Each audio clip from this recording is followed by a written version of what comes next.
Hello, ladies and gentlemen. Welcome to another episode of Evil Live.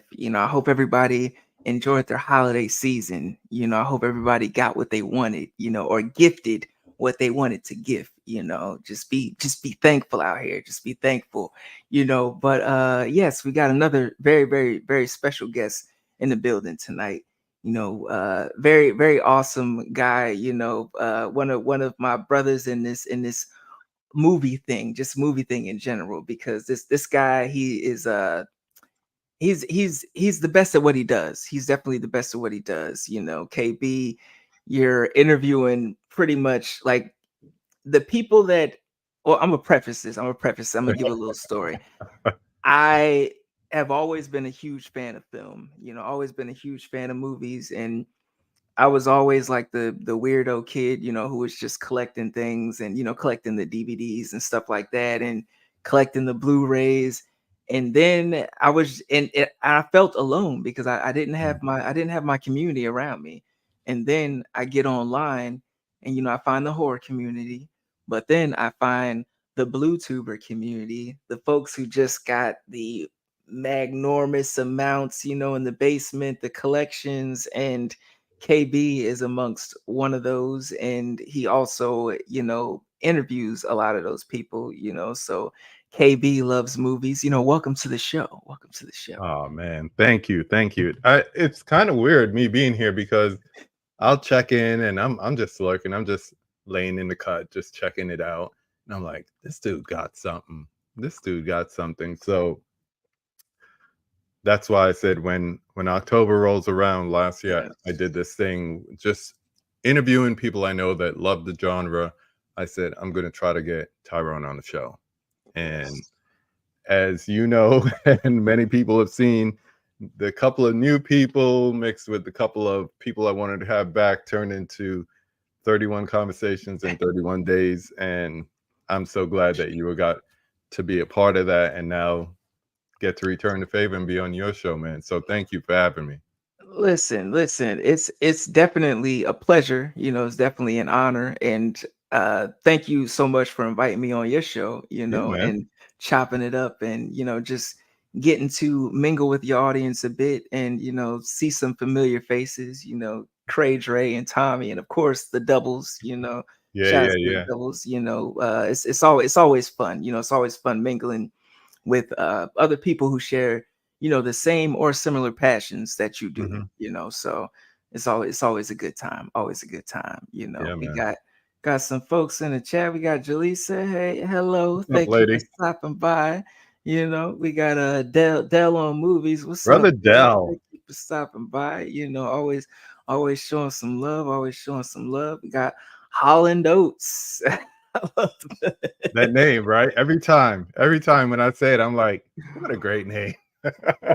I love it. I love it. And shout out to your background. You've got a nice Yeah, setup. Got the lighting popping. I'm digging it. yeah. I'm digging it. Yeah, I mean, we were talking backstage and we moved in here. I guess next month will make a year. And when we came looking at the place, I was like, all right, so I'm thinking, am I gonna have to set up all my movies in our bedroom? The lady ain't gonna like that, blah, blah, blah. And I said, you know what, it'd be fun if I had a place to just call my own. And the realtor said, well, have you checked out the finished basement yet?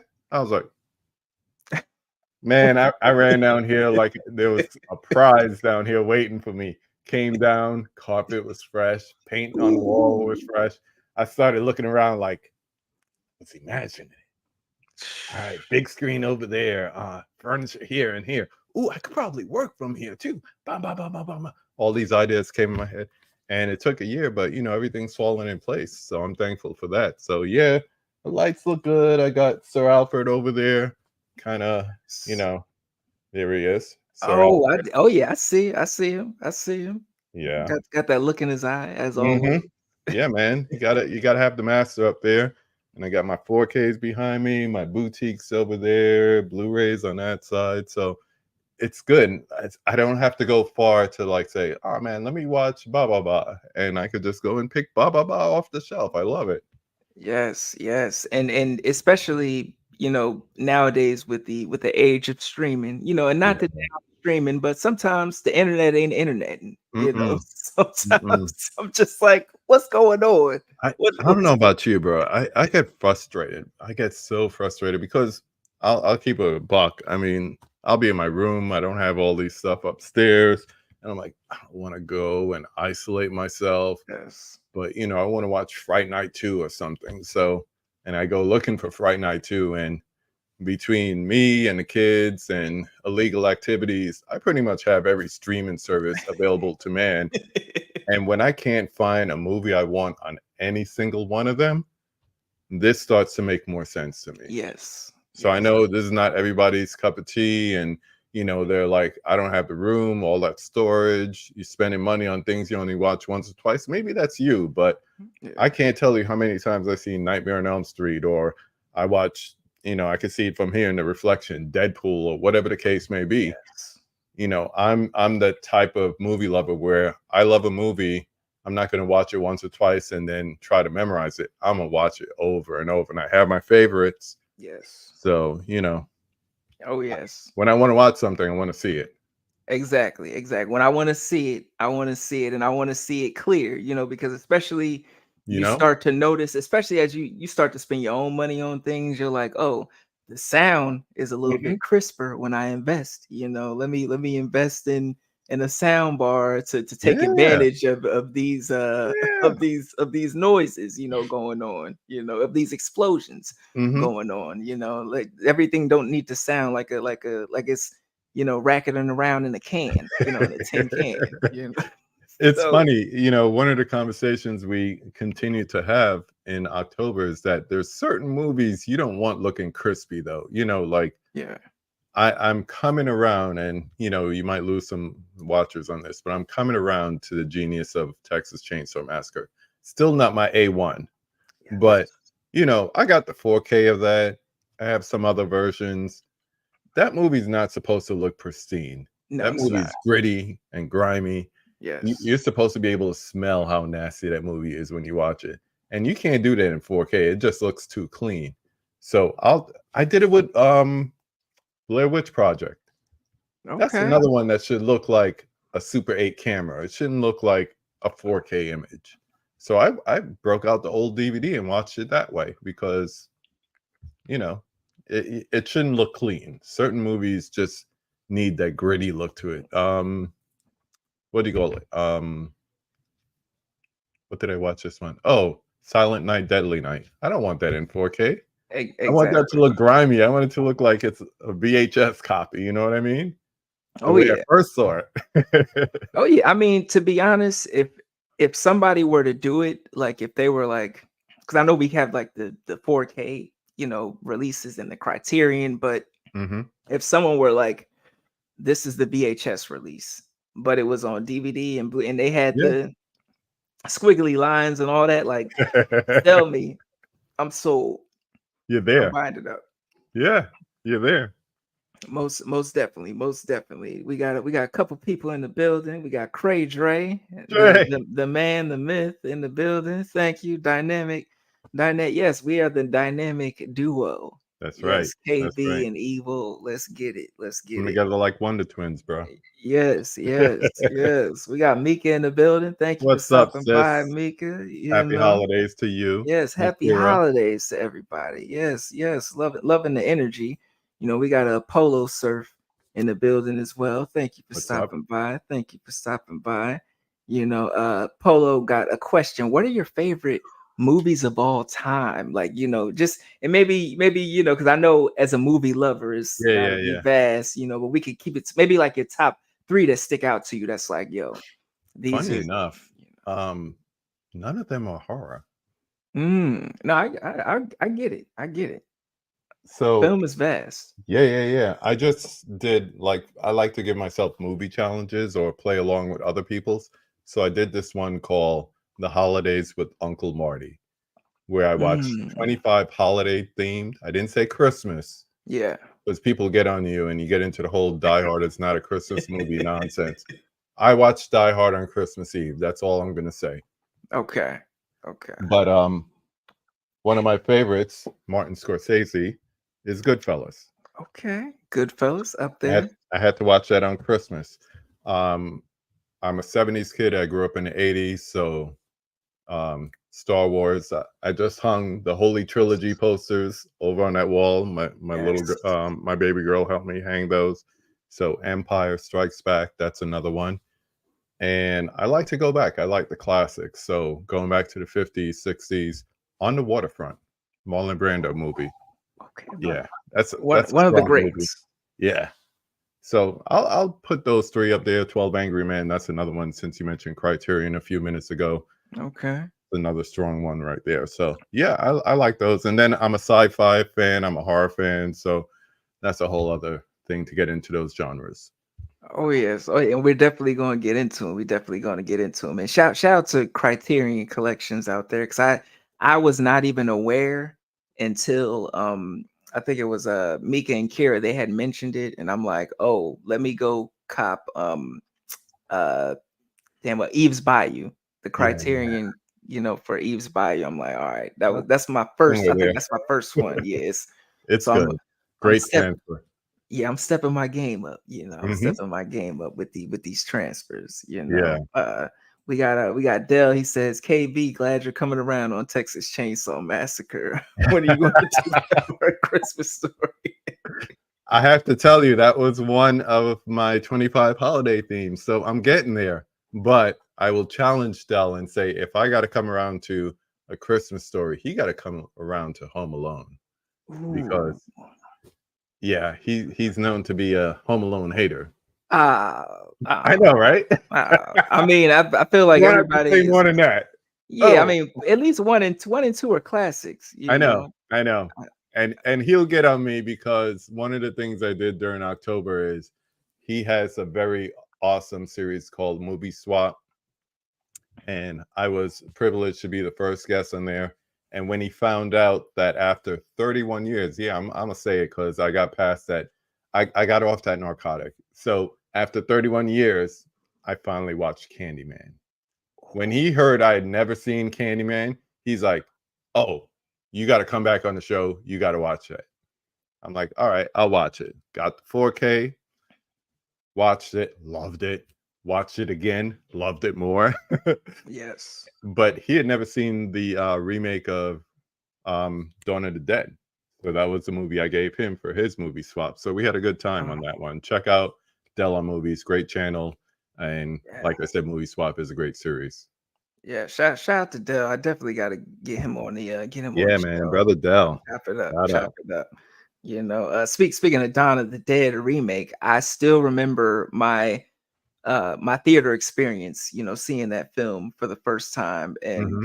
I was excited, of course, zombie film, George Romero, everything, but Yeah, I was just like the audience's reaction, because I'm coming in there, you know, serious space. I'm like, I'm gonna see zombies, they're gonna be ripping things off. And these people laughed through the whole movie, like to the yeah. point where it was like it was I almost saw it as a comedy, like my Hmm. first viewing, because they were laughing at everything. And I was They like, spoiled oh it for you. yeah, this is this is why I can't watch like I still enjoyed it, but I'm like, all right, certain things I can't watch with the crowd, like a Yeah. movie like Skinamarink. I gotta watch home with my headphones on. I can't have, distractions, Hmm. people, I gotta be home alone, you Yeah. know.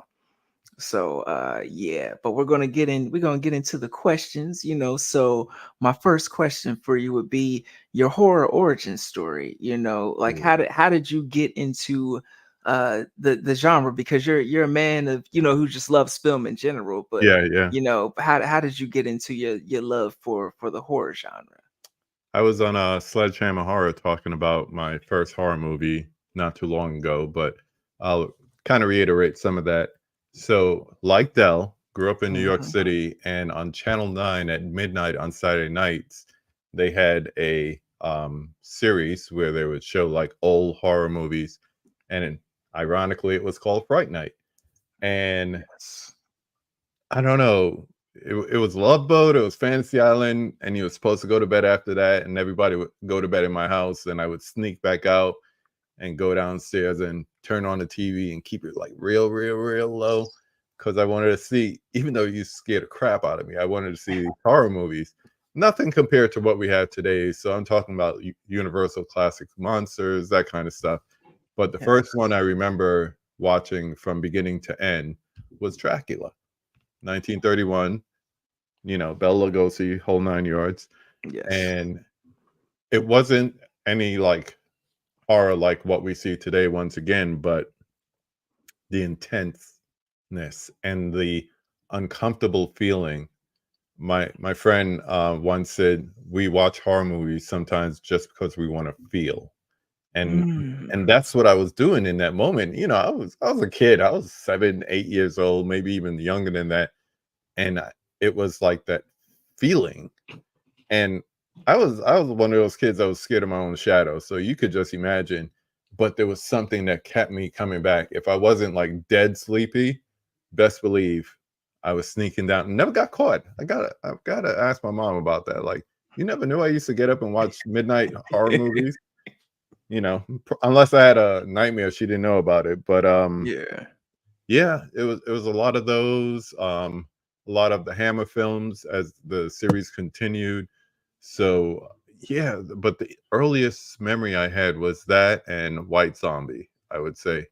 So yeah, they used to show all those movies, but Dracula, that was the thing.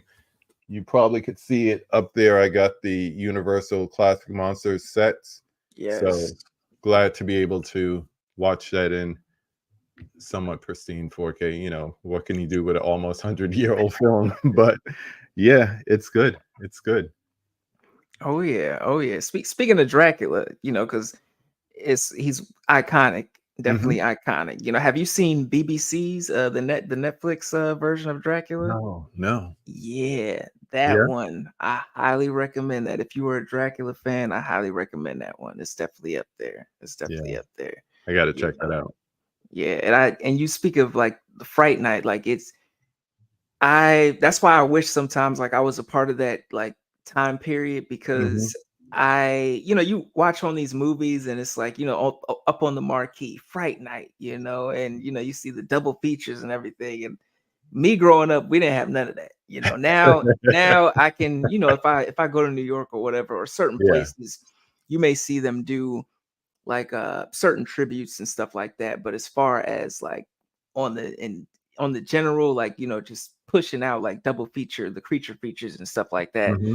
Like the only time I would really see that is on during seeing him in the movies, or actually watching sci-fi, like Yeah. this side, because the sci-fi channel, but Yeah. Yeah. now that we're in streaming, it's like a whole different ball game, Hmm. so It's it's true. I mean, I even like as a teenager, we used to like go into the city, Manhattan, and we could go to like a $2 movie theater and it'll be a double feature of, you know, two, I don't know, like a Christopher Lee movies from the 50s that you may yes, have seen, but they all sound the same. So you're just going to check it out anyway. And you don't even care if you're walking in the middle because there's another one right behind it.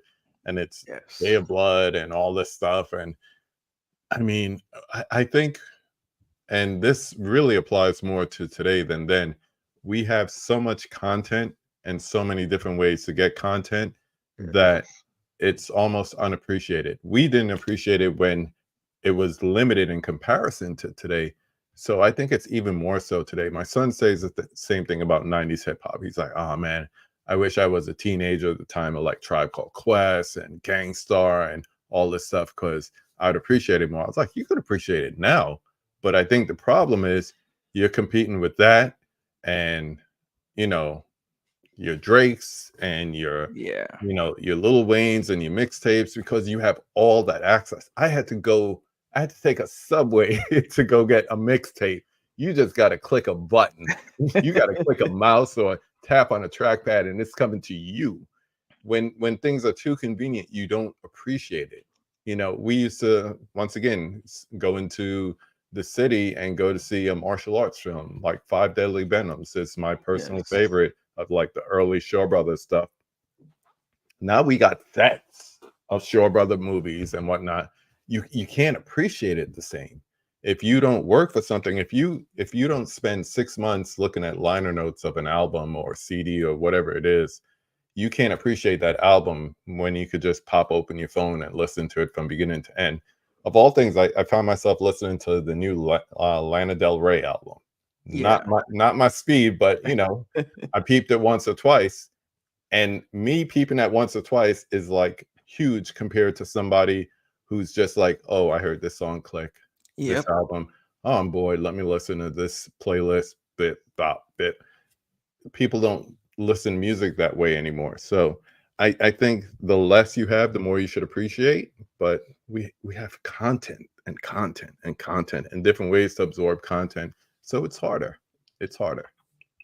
It's definitely like different ways that we look at, like, just how we consume, especially from back in the day. Like, I remember buying a VHS tape, and just like nowadays, if I buy a Blu-ray, I'll watch it, and then it goes on the shelf until the next time I Hmm. want to see it. But with the VHS tapes back in the day, I would watch that thing over and over and Yep. over, and then even when the DVDs first came out, I would watch the special features over, and it would just be like a routine. Okay, the Yeah. weekend comes up, I'm gonna watch this movie. But now we have, we still have the Blu-rays and the DVDs, but we have like all these streaming services, and even with music, like you had to be strategic. It'd be like, okay, this person's album's coming out, so I'm gonna Hmm. check it out, or this person's album's coming out. But now you have literally everybody's album, on at your disposal, Yep. so it does kind of I mean, it's good in a sense, because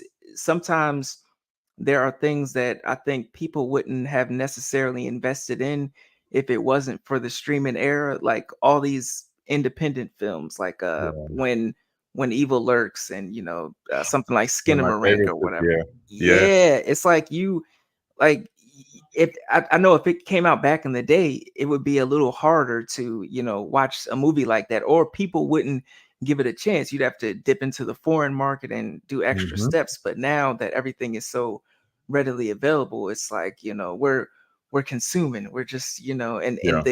the masses are taking chances on things that they wouldn't necessarily take a chance on, like something like Get Out. Like, I look at Get Out, I'm like, this is not a mainstream movie, No. but it somehow, worked its magic into the culture and just the world at large, Yeah. so I think because quote unquote the world is smaller, we have easier access to things. Like I mentioned, I had to go someplace to watch a Chinese movie.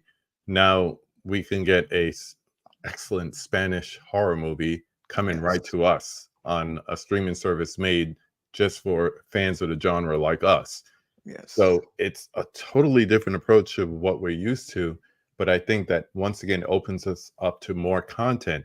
So it's almost like our responsibility not only to seek it out, but when we come across something good like that, to spread the word and say, oh man, you remember the guy who did, Terrified? Now he got this, and you should check this out. You mentioned the doubles, they do that all the time, whether yes, it's on their podcast or on Instagram, whatever. Kira, Mika, they do that all the time. They spread the good news about good movies to check out, good TV shows to check out, yes, being fans of the genre. So I think it's almost like a responsibility for us who really consume a lot of content, especially in a specific genre, whatever it is. You could be a sci-fi, you could be a rom-com, I don't care.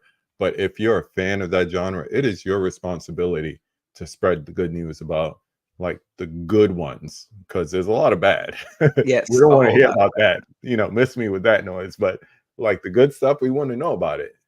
So then we yes. should check it out.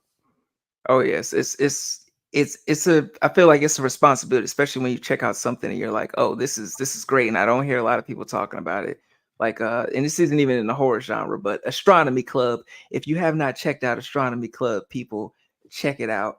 It is a sketch comedy Okay. show, all black writers, Hmm. and it is hilarious. Netflix only gave it one season, but it is hilarious. It's definitely up there. If you like black comedy, a black lady sketch show, Yeah, stuff like that's that. what I was thinking of when you said it, like Robin Thede and all them. Yeah, I could see that. it's up it's it's up there, but I feel like it's for me it's better. So I'm gonna let the people decide, but it's Hmm. definitely up there as something that I recommend, for people out there, So definitely check that out. We got Mika. She says I love White Zombie. Yes, Yeah. yes, definitely up there, definitely up there. We got Jody. Jody, thanks for stopping by. Thanks for stopping by. Mika says, yes, definitely pros and cons to the easy access of content. Yep. Yes, yes. And Jaleesa Astronomy Club was so funny. Yes, I gotta peep that. listen, it's it's definitely one of those fast bingers, definitely a fast binger. Okay. Okay. But Saturday afternoon, I ain't got nothing popping. Just check that out. yes, Okay. yes. Now I couldn't get the man, the myth, the legend on here, uh and the background on here without, getting some recommendations. So, Mm, I asked KB to hit us with some recommendations, yeah. with as far as his physical media collection, So he's gonna hit us with some, and I don't even know what these are, people. I don't even know what these are. I So, almost showed it to you when we were getting ready to come on, but I was like, no, I'm just gonna reveal it and we could talk about it as we go along. So uh-huh. there's a lot of blue tubers right now and they're showing like their top 10 movies of the year, physical media things of the year, steel Yes. books of the year. Um I'm not doing any of that. I'm sorry. This is family time, honestly. Yes. And just to keep it like straight up, my folks, my in-laws just left. They were here visiting from out of town. They was like, "Oh man, we're going over to the hotel. We'll check you in the morning." I was like, "Perfect. I got a live stream. I'm not missing out on anything. I might be missing out on our Christmas music because they're still in the mood, but that's Yeah. whatever. I just watched 25 of them. I think I've seen this one." So I'm gonna start with my top 5 horror movies that were released this year as far as physical media releases, because I have Okay. to say there were some ones that were on streaming services like No One Will Save You, that so good, right? Chef's kiss Oh for my real. God. And I'm itching for them to release it. Yes. Last year we had Prey, which is more sci-fi than horror, but we were like, oh, it'd be great if we got a physical media release, and we got it. So maybe Yes. we'll get the same thing for No One Will Save You. But just in the genre, these are my top 5 of the year physical media releases. I'm going to start with this steelbook of Infinity Pool. So this movie was like totally jacked. I mean, Mia Goth, we know the last couple of years, she's like the it girl of the moment. And I just went into this blind. I didn't watch any trailers. I didn't listen to anybody talking about it, no reviews. And I checked it out. I think I streamed it or something. And I didn't cop it came out on Blu-ray first, and I didn't cop it. I was like, let me check it out first. And then I was like, this was cool. I like this. Yeah. But something was telling me they're going to double dip and they're going to turn around like 6 months down the road or whatever and put out the 4K. And not only did they do that, but they did it in this nice little steel book. So I like this. This is one that I'll probably watch again. I love Alexander Skarsgård in this as well. Just not yet. Yeah. I need some breathing room here on this one. The next one I saw at where's my badge? Right there, Panic Fest. And Panic Fest. shout out to Yes. my kids. I'll be going back to Panic Fest, which is a horror and sci-fi film festival here in Kansas City, where I'm at. And they do it every year. And they bought me a pass this year, so I'm definitely going back. But one of the movies that they premiered there about a week before it was dropped in theaters was Evil Dead Rise. And the thing about this, we talk about franchises, and most franchises, once they get past 3, 4 movies, there's always a stinker in there. Yeah. People will argue what Jason movie they hate the most. They'll Yeah. talk about Freddy's Dead, or whatever it is, Critters 3, whatever it is. There's always something that people didn't like in the franchise. But I have to say, love it or hate it, the Evil Dead franchise and another one that I'll bring up later on won't say that there's one that really sucked. It's like most of them are passable or really good. Yeah. And it's weird that I would put this probably at the bottom of the franchise, but it's still a good movie. I agree. I mean, I it's definitely at the bottom of the franchise for me, but there's certain aspects of it that I really dig. There's certain things that I was super critical, especially when it first came out, but Hmm. there's certain aspects that I really dig, especially like the main character. Like I think she did a awesome job, Yeah. Yeah. and there's certain callbacks, like when they were like, dead by dawn, I Yeah. really, Dead by Dawn. really. Yeah. And if there was an award for best cold opening, I'm a film nerd, kind of like Yeah, geeking out on like terms and history and all that. So a cold open is when they give you like a little short story that has nothing to do with the rest of the movie.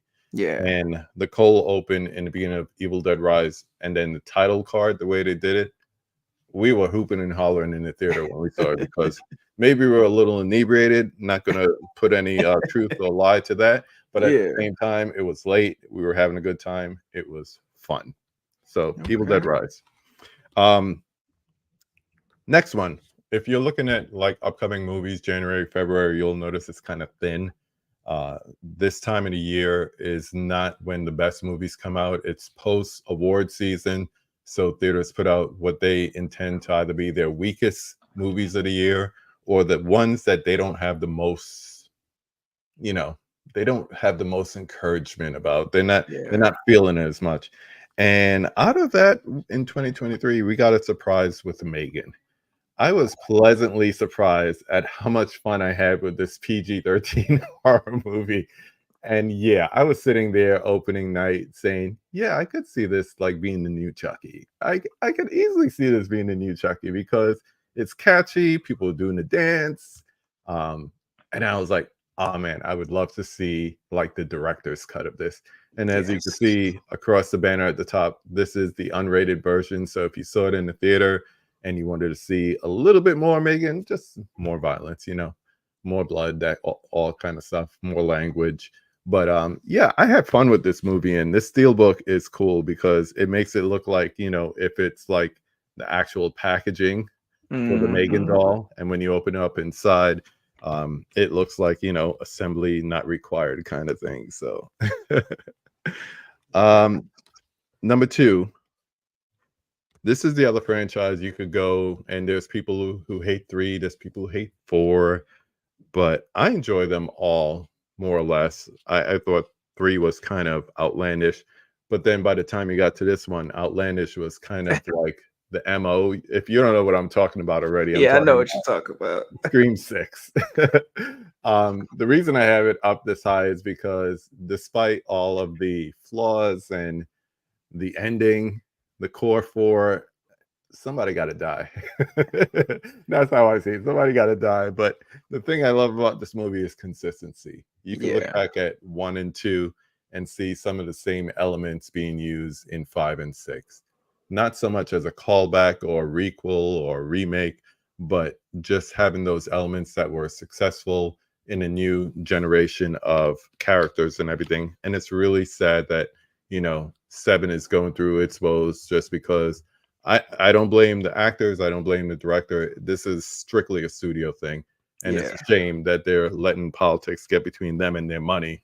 Because if you know anything about a Scream movie, it's going to make money. exactly. Every time, Yeah, every time.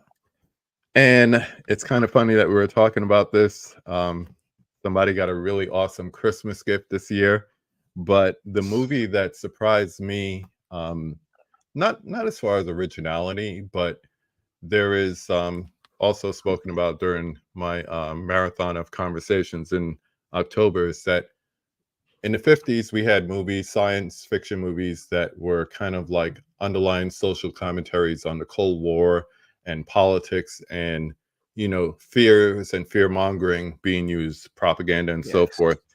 Today, horror movies especially are being used as kind of underlying backgrounds for trauma, grief, mental issues, and all of that is really displayed well an original way would talk to me. Yes. So I loved everything that this movie had to offer. Like I said, we always say, oh man, another sequel, another adaptation. Now they're Yes. adapting games and books and this and video games. This said, hey, Australian cast, new story. Don't tell us nothing is new under the sun. This came with something original, and people still said, well, this trope and that trope and blah, blah, blah. It's a very divisive film, but at the same time, I enjoyed it for what it was. I see the potential for sequels, Yes. but like I said, going back to the beginning, it gave a really great underlying for what grief and trauma can do to a person, and use the genre as a background for it. And like there's deeper things. Every time I watch this, there's something else I pick up on. If you've watched this before and you come across it on streaming or physical media or whatever, I challenge you to watch it and just look at the color and the use of the color yellow. That's all I'm gonna say. Mm. Just look at the use of the color yellow, especially when our main character is on the screen, which is like pretty much 95% of the movie. But just look at it, because yellow as a color, a little art history and all that, it is to signify grief. It is to signify things like trauma. It's not sunshine yellow. Yeah. It's different. So just next time you watch this movie, just see the influence of the color yellow on it. And for a movie to hit me on a surface level, and then that second level I talked about with the grief and trauma, and then I'm also getting into the film nerdy artistic side of things. Yeah, this got something to offer. And I wish more people would see it for a deeper level than just like, oh, there's that trope and this trope, and oh, here comes the montage. It's a movie. It's not going to be totally original, but man, is it more original than most things that we got this year. So Yes. appreciate it for that. Yes. Yes. It was definitely up there. I love Talk to Me. I love Hmm. Talk. Good. I didn't know where you fell on it, but then when I heard what you got for Christmas, I was like, yeah, you on this side. Tell them what you got. This is not my Oh, show, but I'm telling them oh, what. oh yeah, my love, Jaleesa, she got me the hand, the hand, aka the incense holder, Hmm. aka the bong, however you may choose to use it, but I'll be definitely be sitting it on my desk when we move, so definitely be setting it up nicely. Definitely be Yeah. setting it up. And it's heavier. It's heavier than I thought it was gonna be. Isn't I it was like like, oh porcelain or something like that? yeah, yeah, that's what it feels like. Yeah. Yeah. Honorary mention to the fun I had with this movie. Oh, oh, More the people need black. to check this movie out because I it's feel just a bad for lot. people who didn't see it in the theaters and have that theatrical experience, I didn't. I wish I did. Oh yeah, I wish it I was did, yeah, yeah, it was because the fun. fun I had at home with it makes me think, yeah, if you Yeah. get it, you get it. Hmm. If you know, you know. Yeah, that's why I enjoyed it, because so many times they're like, "Oh, people aren't going to get these jokes, so we're not going to put this type of movie out. We're not going to." But it's like everybody was get if you get it, you get it. Hmm. It's So universal, man. Not everybody's gonna be Roger. That's all I got yeah. to say. Yes, yes. Now I know you broke down your top five, of this year, Hmm. but we're going into the other top five. But before that, Yeah. gonna go to the chat for a little bit.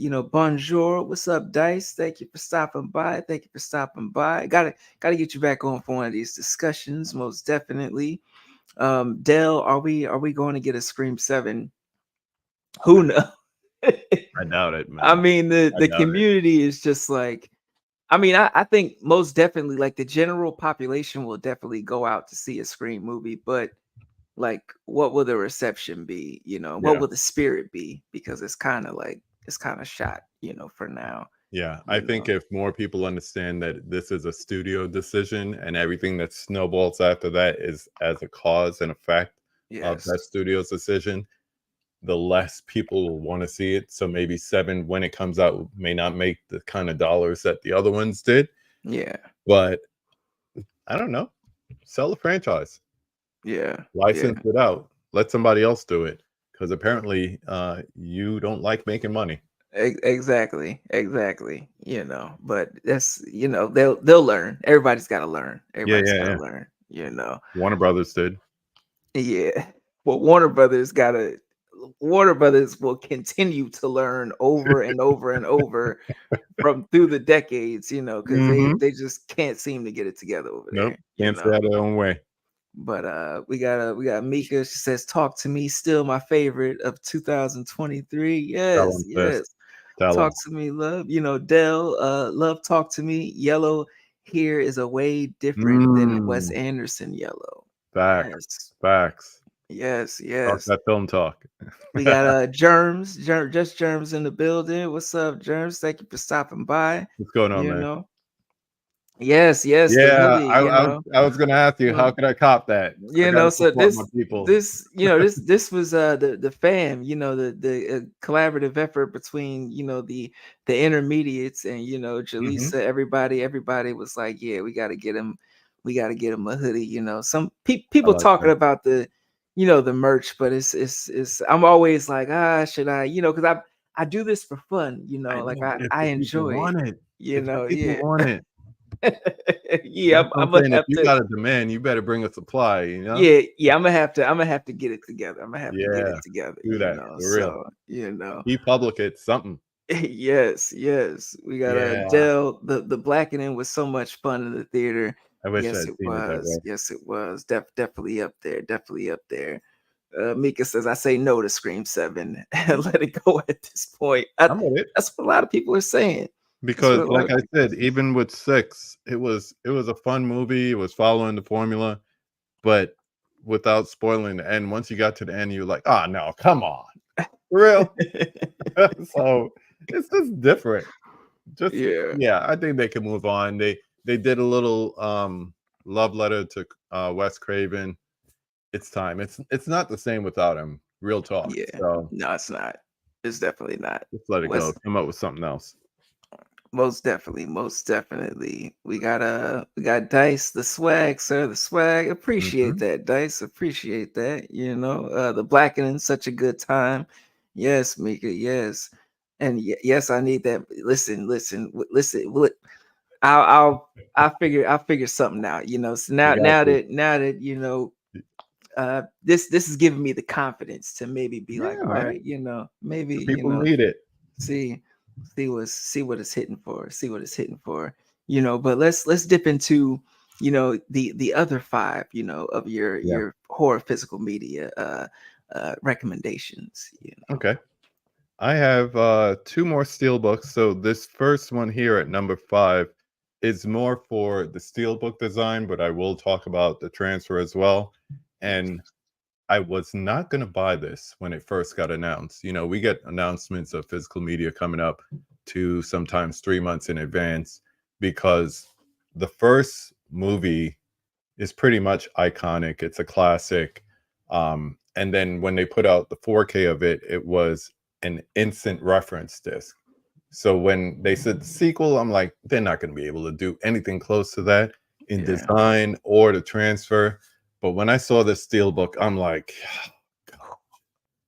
it looks beautiful from here. It the looks beautiful. if you've seen the poster for 2, they basically took the poster and said, let's show it to you from the other perspective and brought you inside. Yes, So yes, that alone made me want to get this. I didn't get the regular version, as we would say, the slip. I went right for the steelbook. But I watched it on July 4th because that's when I watched the first one.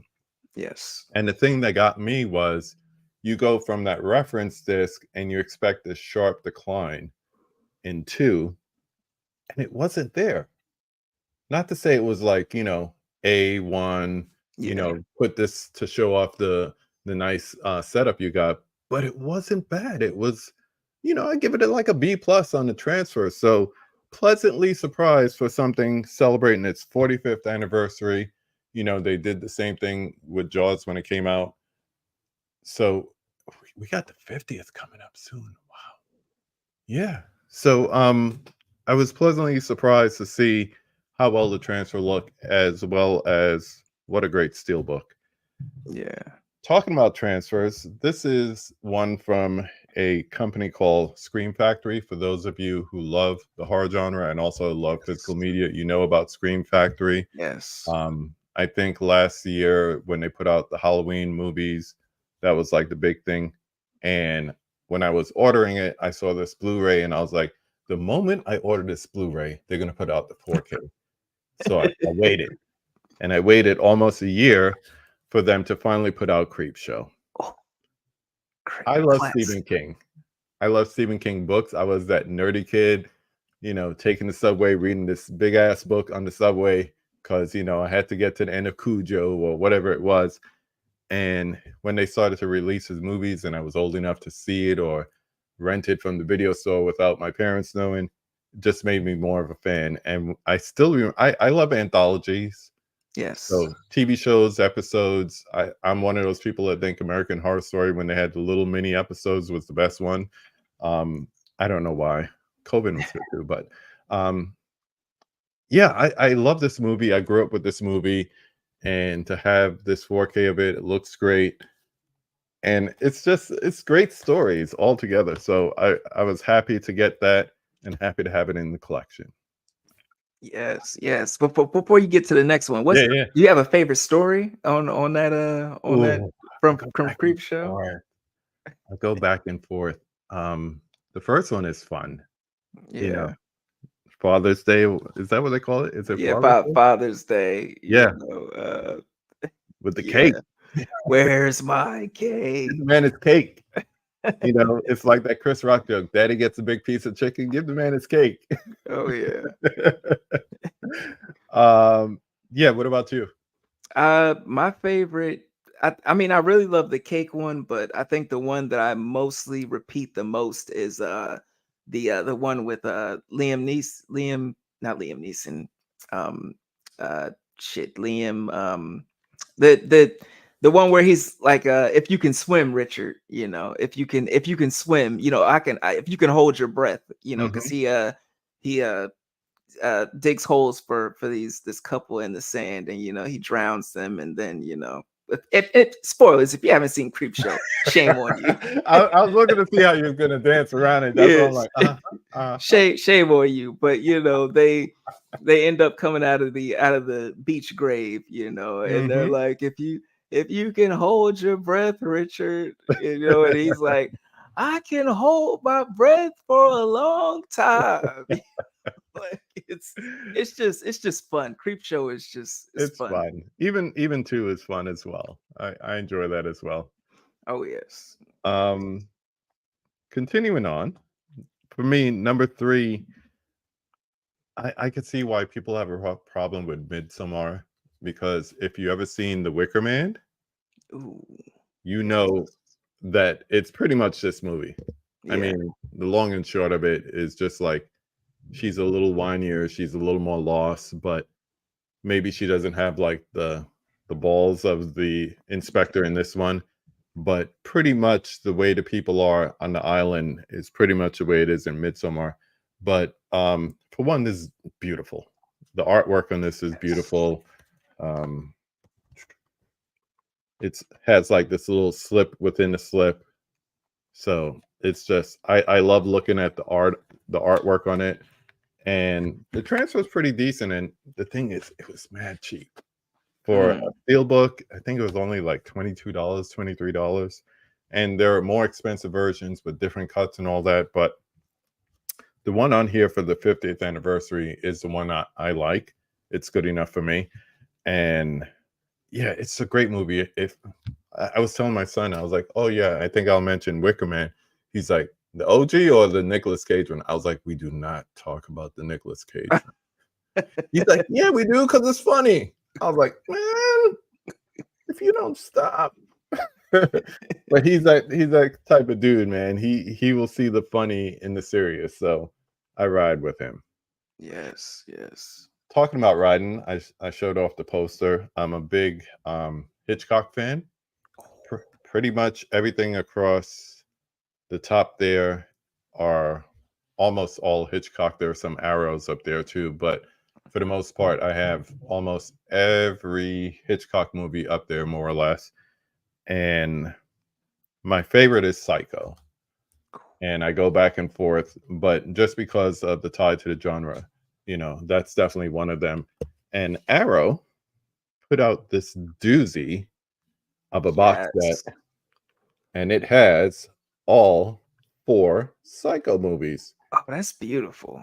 I know a lot of people think like the sequels are kind of like sacrilegious because Psycho is such a revered movie. But shout out to my man Pops at Pops Movie Dungeon because he is a big fan of Psycho too. And Yeah. if you just forget that like Psycho is Psycho and 60s classic and all that, and you just look at Psycho 2 on its own as a standalone movie, not only is it really good and scary at parts, it's really fun. It's a fun ride. And it's nice to have them all in this set here. Um, I don't know if was this an import or whatever, but it's from Arrow if you want to try to find it. I'm not a big fan of 4, but that wasn't going to stop me from getting this set. Yes. You know, famous shower scene on the front, and as far as packaging, you put the thing over it, and it literally looks like a shower curtain. So Yes. Yes. yeah, and I didn't need another copy of Psycho, but it's there anyway. But have But you seen Bates Motel, the show on yeah, uh, the Rihanna acting? as Oh Marion my Crane, god. probably one of the best casting for a single episode ever, ever. I was like, y'all, especially in the later seasons, y'all are acting your asses off on Mm-hmm. here. You know, Vera Farmiga, yeah, man. Every day, twice on Sunday. it's it was crazy. And you speak of Alfred Hitchcock. Like, did you ever check out Alfred Hitchcock Presents? Have you Yeah, seen? yeah. I grew up with that. That used to come on. I think the same channel that used to have Fright Night used to have like episodes of that. Um, and there are sometimes I see a movie and there's references to it, and I feel like, am I the only one who gets this? I mean, some people pick up on Twilight Zone Yeah. episode references, but not so much presents. And I'm like, am I the only one who gets that? Or have you ever seen Four Rooms, the For comedy? Another no. kind of anthology. It follows this usher on New Year's Eve through this hotel, and there are four different stories. And the last one, each one is produced or directed by a different director. And the last one is written and directed by Quentin Tarantino, who's a big Hitchcock fan, and he basically covers a episode of Alfred Hitchcock Presents in this challenge that he does with the usher. So it's fun. I think you could catch it streaming. Otherwise, there's a Blu-ray. I forget where it's from, if it's Imprint or Umbrella. I'll say Umbrella just to be clever. But it's a fun movie. It's a fun little anthology. A lot of actors make guest appearances in different parts of the story, so it's fun. Yeah. But yeah, I used to watch Alfred Hitchcock Presents all the time. Oh, it sold me. I think the first episode I saw was with the and it might be the first episode, but it was the lady she had got assaulted, and then or what we think, she may have gotten assaulted, and then the husband, he goes out, and it's just, I don't want to spoil it for anybody because it's really good. But after that episode, I was just like, yo, I'm Hmm. sold. Sell And it. isn't it hard Sign to me up. believe this used to come on TV in the late Yes. 50s, early 60s? For a matter of fact, going back to Psycho, it was his crew from Alfred Hitchcock Presents that he used to film Psycho. Part of the reason why it was in black and white, part of the reason was because of the blood and all that. But he knew everyone on that crew from working on episode after episode. So he was like, you know what? We're not going to hire a DP. We're not going to hire, camera operators. We're just going to bring over the presents crew, and they're going to do the movie. So when you find out little things like that, you're like, ah, man, I see it. I see the the the tightness that you saw episode to episode in presents Yes. being transferred over to a movie like Psycho. So stuff like that, I just like finding stuff like that out because I'm like, ah, yeah, I get it. I see it. I see it. I got movie books all over the place. I got like one on the Irishman up there. I got a Scorsese one for my birthday. I got another one on Hitchcock over there. I just got House of Psychotic Women, the updated version for Christmas yesterday. So yeah, I like finding out history and more about like I'm a I'm a movie nerd. I'll just put it like that. I'm into all that. So it helps. Yes, yes, definitely does. Definitely does. So we get back to your countdown. You Oh know. yes, there's one left.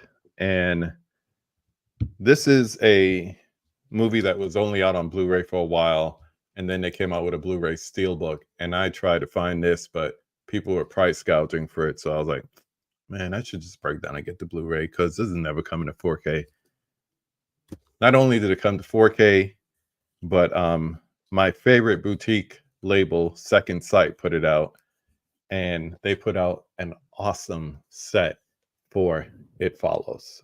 Oh, s- It sleeper. has a book, a book that tells you everything you need to know about. I'm still going through the book, man. It's been months. I'm still going through the book because I'll just put it down, pick it back up. Um, but this movie is pretty much my definition of what 21st century horror can be. Not the art horror that people talk about, but just originality with the type of things that brought us to the genre when we were younger, where it's not all necessarily like blood and gore, but intelligence that goes into it. Yeah, And like I said before, it makes you feel immersive. Like, yo, what if that happened to me? What exactly. would I do? Another movie that does that for me, my favorite subgenre is home invasion, Oh, because there's yes. no horror like real life horror. And all that supernatural stuff. I mean, it's fun to watch, but somebody breaking into my house, yo. Yeah, because you feel safe. You feel safe in the house. And I mean, you can go so many different ways. Like, it could be an alien breaking into your house, Hmm. but Somebody even if invading your dreams. yeah, somebody invading your dreams, but either way, no matter who it is, what it is, just Hmm. your home is your domain. Yeah. If you're one of the lucky ones. Now we all know people who don't have peace in their household, and it's Hmm. like, oh, I don't want to go there, but Nah, nah, it's nah. it's it's it's just something that is sacred. Your home is sacred. So Yeah. So that, yeah, that does it for me. And Strangers is my favorite in that subgenre. Then you have things that aren't really horror movies, but they're horrific. So yes. something like Panic Room. Yeah, that gets me every time. uh But this not being a home invasion movie, but just something you just put yourself in that situation. So like I was saying, there's a book that comes with it. I'm not going to open it up too much, but you can see sheet thick. And then, you have the movie itself. You get I finally got the Blu-ray, but I yes. also got a 4K as well. And you could see with the rating sticker that this was an import from the UK because that's where Second Sight is. So although I have a lot of other things that I purchased throughout the year, that's still my favorite one because there was kind of like a longing for it. Yeah. And not only that, but to get it and also for it to be excellent. It is excellent. And, like I was telling you, my kids, shout out to my kids, they all are full grown with full-time jobs, and they took care of daddy for the holidays, and they got Yes. me like Carlito's Way and the Oh, Warriors and Twilight, which is kind of like a gift for me and my daughter from my daughter. So yes. um but a lot of great things came out on physical media this year, but certain ones really stood out, and It Follows for me is definitely one of the standouts. Sleepy Hollow is another one that was a steelbook, 4K steelbook, and they had Yes. the Legend of Sleepy Hollow story inside the steelbook. That's probably my Mm. favorite steelbook of the year. Um, not trying to derail things here, but No, just listen. When the passion is flowing, the I know, passion I is know. flowing. I'm trying to stay on subject with the genre and everything, and I'm like, nah, I gotta show this off because it's something. For those of you who haven't seen the Sleepy Hollow Steelbook, it's really beautiful. And this case is really hard to get off right now. Anyway, I'm not going to open it up, but just to show you, there is a book inside of the Oh Steelbook. wow. So this is just a beautiful release. Oh yeah. Oh my God. Yeah, This that's is like gorgeous. welcome to fall. Get your hot cider with whatever you got to put in it, put in it. Make it Yeah. cold, open a window, light a candle that Yes. smells like something fallish, like pumpkin or something, and just watch this Exactly. movie in the dark. It's beautiful. It's beautiful. Okay. Okay. Recommendations that made me want to cop that. Yeah. That It Follows Mm-hmm. and Sleepy Hollow, like Yeah. look gorgeous. Yeah. Gorgeous. For real. For real. You know, But yeah, those are my top 5 of the year for me. yes, yes. Well, thank you for, sharing those with us. Yeah, man. Definitely some awesome recommendations, and just sparking people's interest in the still books, don't be afraid to dip your toes into the still books, because some Yeah. things, I guess, we got all sorts of modes and medias, because there's still people out there producing the VHSs, Yeah. like Beautiful that ones. you can get, and I love the artwork that comes out there, and I think that's what it is, like, because I used to be like, oh man, I don't want to have like more than one copy of a movie, but I'm like, if it's beautiful, like Art. it's gonna go to the collection, It's it's art, art. man. Yeah, I yeah, mean, when I was younger, you see, I got like the ornaments here or whatever. But when I was younger, I didn't look to see how many copies of Star Wars I had. I just wanted the next one and the next one and the next one. yes. Today, if you got like a, I don't know, like a VHS or DVD copy of your favorite movie, and then they come out with something that makes it look better or comes out in a steelbook format. I mean, stuff like this is like artwork. So Oh you're not yeah, going to get that anywhere else. So I'm not doing it for everything because they ain't cheap and yeah. they're not always easy to get. But I got like Point Break that came in the mail, and it was a steelbook and all that stuff. And they're delicate, so it came not only bent but also dented.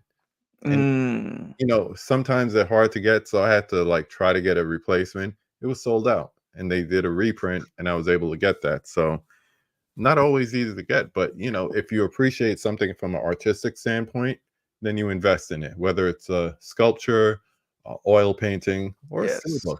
They're all art, Yes, most definitely, most definitely. Like I and you had watch the to movies too.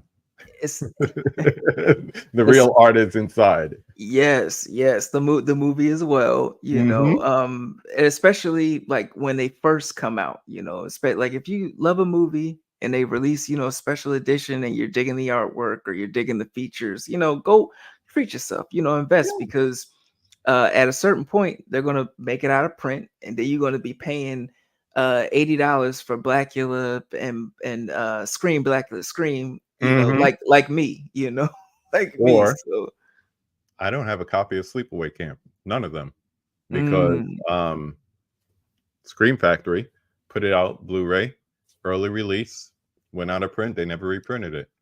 yeah, I think I copped the first one, the first reprint, like I caught it like when it was on sale. It was like $14 on Amazon, but Hmm. I know the Ain't 14 second bucks today.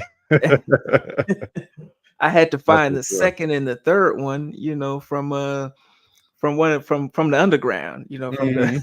from the underground, Very straight familiar from with the that corporation. underground.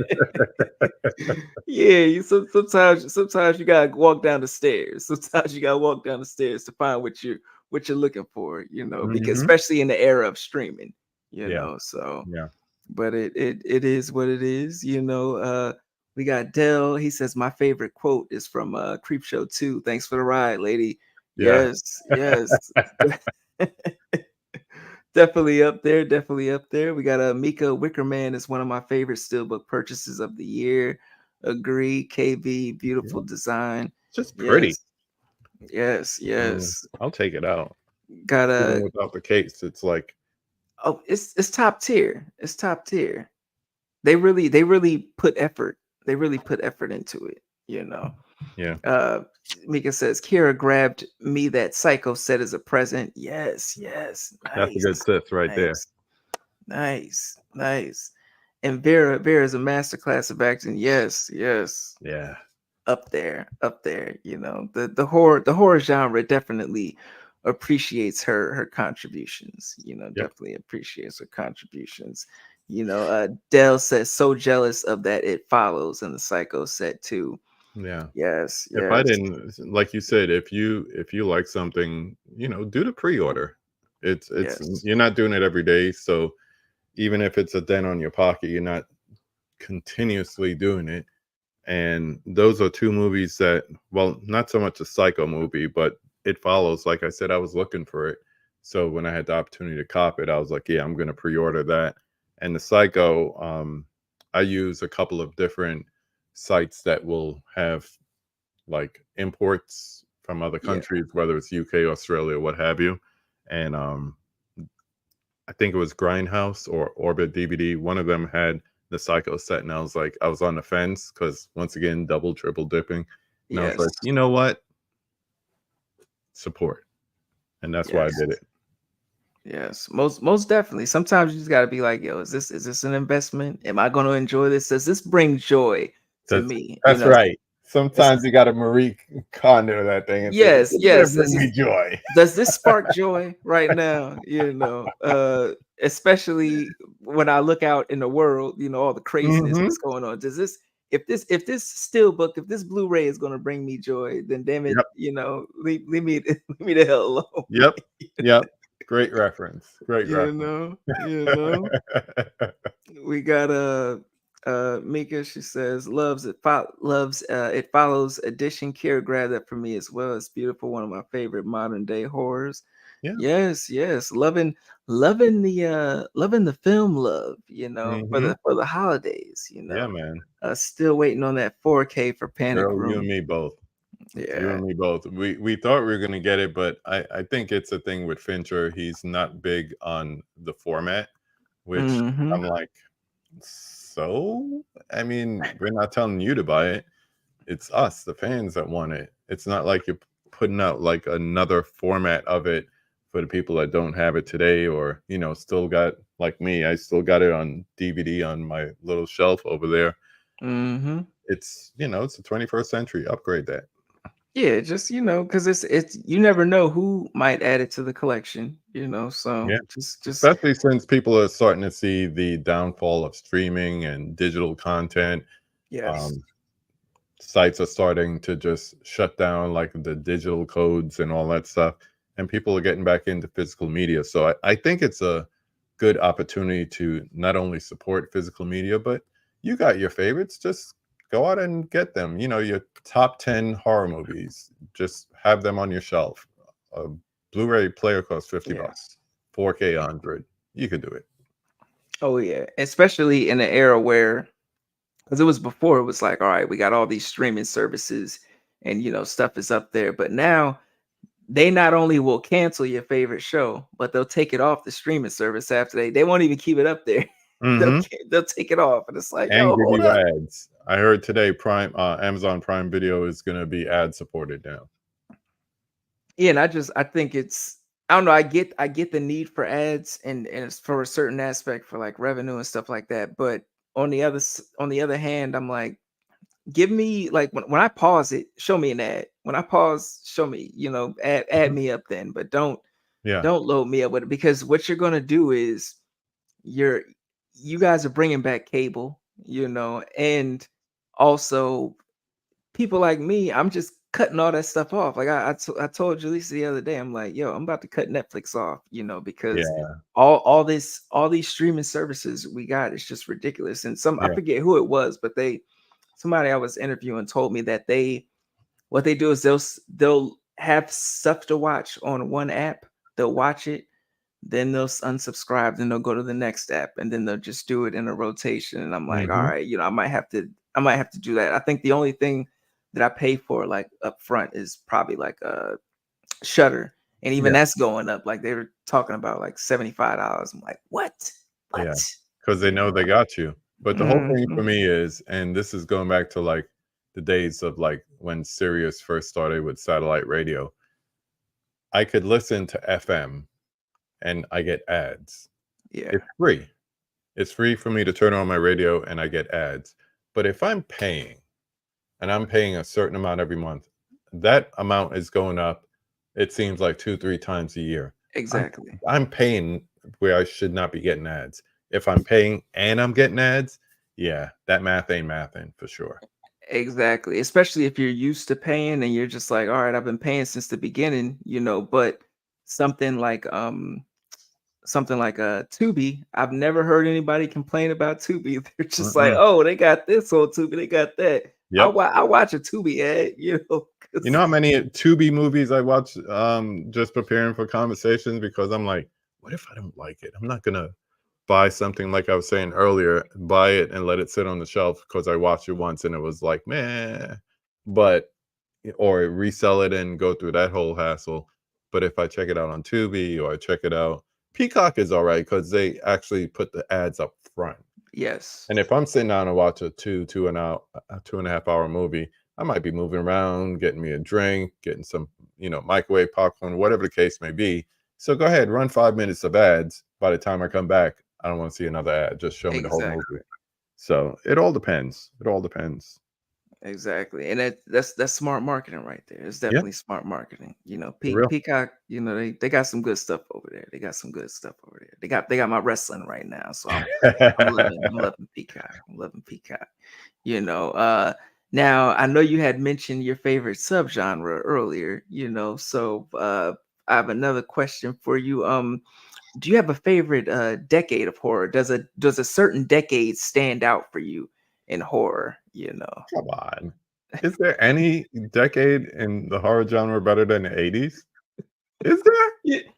I I You think know that's what? like a redundant question. That's Best how I feel as well, but I've interviewed so many people and I'm getting a lot of 2000s and a lot of 2010s out here, show us some love to the 2010s. So that must be I'm them like Conjuring fans. I don't know. Come well, I'm a on. Conjuring fan too, but Yeah, like yeah, just yeah. But the thing about the 80s for me, besides that's when, I was a teenager going into like young adulthood. Best thing to do is take a girl on a Saturday night to a horror movie because yes. she's either going to be down and enjoy it with you or she's going to be in your lap, hiding her face, all that good stuff. We won't get into that. But I've mentioned this before. 70s and 80s is probably the best time for filmmaking. And if you look back, I mentioned Jaws before, things like The Exorcist, Wicker Man. You, People were taking chances, not because they wanted to, because they were allowed to. A Yes. lot of movie deals were done on golf courses and over lines of cocaine, and it took nothing more than that.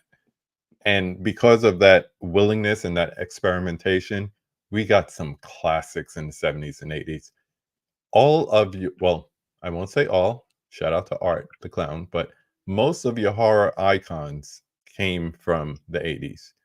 Your Jason, your Michael, your Freddy, and then going into things like Leatherface might go back to the 70s. But I think that era of experimentation is come and gone. Today is just about what's a sure moneymaker. Yes. And that's why companies like A24 seems to be like held in such high regard because it's not so much that they have like independent films or weird films or whatever you want to see it as, is because they take the type of chances on films that studios used to take in 70s and 80s. Exactly. So that's like a foreign thing now, and they seem to be doing it. So people are like, yeah, I want to check that out. I want to check out that new A24 film. Literally, that's what people say. And if yeah, this is A24. Yes. Yes. So just going Steps. back to that, it's taking a chance on something that's different. But that's all we got in the 80s. That's why we got things like Chud, and that's why we got the nightmares and the Fridays, and even things like your B movies and your compilations that just became classics. I think 70s and 80s, I'll just keep saying that, but mostly 80s is it's the stuff that lasts because it was the most diverse stuff and it was the most experimental stuff that was out there. And it's the things that we keep coming back. Most of the things we see as tropes today started in that era. So yeah, nothing's better than the 80s when it comes to the horror genre. Are you crazy? Yes, yes. With the coming through with the prosthetics, Yeah, coming through with the practical music, effects. Come on, com- the thing. Come on. coming coming through with the hair. Like it was Yeah, unmatched. It was unmatched. yeah. Critters. I'll just bring it down to critters, even. And nothing CGI can do today can top what practical Nah, effects did back in the day. It was nah. just even though it looks like corny and fake, and you know, you start talking about people like Fulci and Baba and all that. I mean, things going through the eye where it looks so realistic, you swore it happened. They're not doing stuff like that today unless it's CGI. That's terrible. Give me a movie No. with some kind of mix. Give me like a Fury Road, a Mad Max, where you're using practical effects up front, but maybe a background is CGI or something like that. Yes. Mix it, but don't rely on it. Don't let it be a crutch. Yeah, even like the 2013 Evil Dead, like I feel like they did a really good job, with mixing that. Great movie. Even Yes. Pearl. Pearl hired Wexa to do a combination of special effects and um, CGI effects and practical effects. And the thing is, there are certain scenes where, especially toward the end, where the practical effects look like it came right out of like a surgery room. Like, oh, Mm, oh, that looked mm. real. But that's what made certain scenes in that movie so good. So, Okay. Okay. Listen, the 80s, 80s, short answer, listen. Yeah, definitive that's answer. yeah, that's the only right answer. I'm glad you Controversy, said it. the I'm only glad right you answer, said it.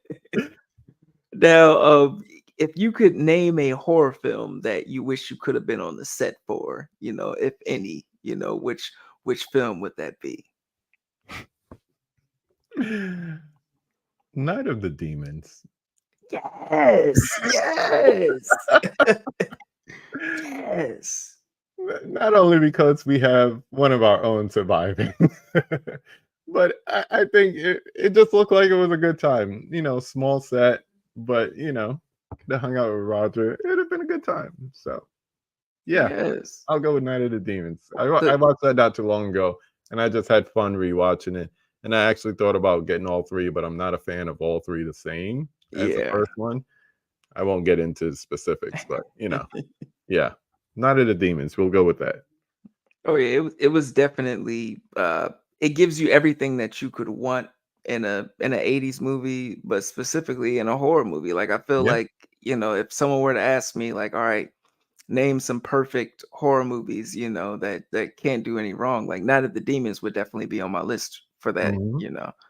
It's definitely up there, definitely up there. Yeah. I'm glad to see, just getting back to the physical media, that it's getting some new love from people Yes. who may not have heard of it before, didn't know about the sequels. You Yes. know, same thing. Scream Factory again, I believe, put out new copies of it. So almost like a new audience is being brought to it. Alternatively, I mentioned it before, Silent Night, Deadly Night, just because it's any of the sequels too. I think it's just like a fun franchise, and I'm still in the Christmas spirit, but I think it's a fun franchise to explore, especially around this time. So, Yeah, Silent Night, Deadly Night. I hadn't checked it out until I think it was last Christmas. I had mhm, finally checked it out, and I was just like, because you see the clips where it's like it's garbage day, mhm. and I'm like, what the hell is this? And it's definitely a time. It's definitely if you're a fan of like 80s cheese and stuff like that, and just Mhm. like the And the the the silly the yeah. silliness, it's sometimes you don't need, the deep meanings, like I really enjoyed Men, but sometimes, I don't want to think about like, all right, what does this mean, and how does this relate to me, and how Mhm. can I be better in society? Sometimes I just want to see a motherfucker in Sometimes a it's standing fun. suit. Yeah, sometimes it's just there, and you have to imagine some of these sets.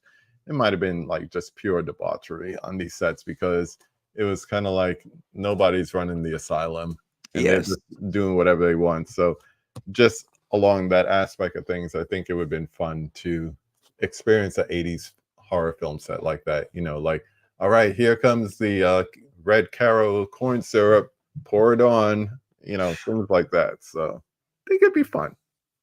Yeah, it was definitely like it had to be a raw time, especially before the new rules, as far as like, oh, you can't harm the actor, you can't do this. Hmm. Like I'm sure they were going through it back then with the blood and just different sets and all that stuff. Like Yeah. what it took to make something like Evil Dead the original, Oh, like yeah. It's funny because a lot of people don't know that Bruce Campbell was part of the making, him and Sam Raimi being so close. And yes. they put him through some changes making those movies, man. And he was done with it because it was all in the name of the movie. It was all in the name of art. So, Hmm. but him also, because it's my favorite franchise, it's my favorite villain, Nightmare on Elm Street. That first movie, shoestring budget, people almost got electrocuted in that room with the blood coming out of the bed and spinning around upside down, all that. People were legitimately getting hurt. But they made it happen and they created a icon out of it. And I Yes. love it. Yes. Oh, that the first one, is my favorite. It's just pure horror. Like there were Hmm. certain elements in there that just, get me to this day. Yeah. Still get me to this day. You What I know. like about it is that you don't see him on the screen that much. And it just brings you back to the fact that the true horror takes place up here. Doesn't Yes. matter if you're reading a book, watching a movie, or watching the evening news. It's all about where your mind takes you than whatever you're seeing or reading or what have you. So, and I think that movie just like encapsulated because you don't see him on the screen that often, There but you it's go. the idea of him, it's learning more about him and just putting yourself in that situation we were saying before. Your home is your sanctuary. You should feel safe. You should also feel Yes. safe when you go to sleep. Exactly. And if you Exactly. can't, yeah.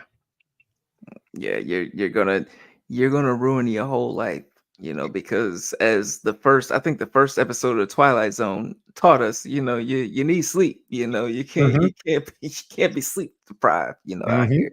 You go mad, Yeah. go a little crazy. We got a Dell, he says one of my brothers swears by Tubi originals, the hood ones. Yeah. Shout out to Terrell too. He loves those Tubi movies with his Tubi Tuesdays. Yeah, Tales from the Crypt, all Hmm. those Tales from the Hood Part Two. yeah, yeah, just a lot. They got a lot. They got a lot going on over there. Shout out to the 2010s Holler Yeah. Notes, Yeah. With a yeah. big laughing emoji. You got that last part right. Yes, Mika says Night of the Yeah. Demons, so fun. Yes. Yeah. It's one of the ones. It's one of the ones. It's in the Hall of Fame. It's definitely in the Hall of For Fame. sure. For sure. Now we're in 2023, about to approach 2024.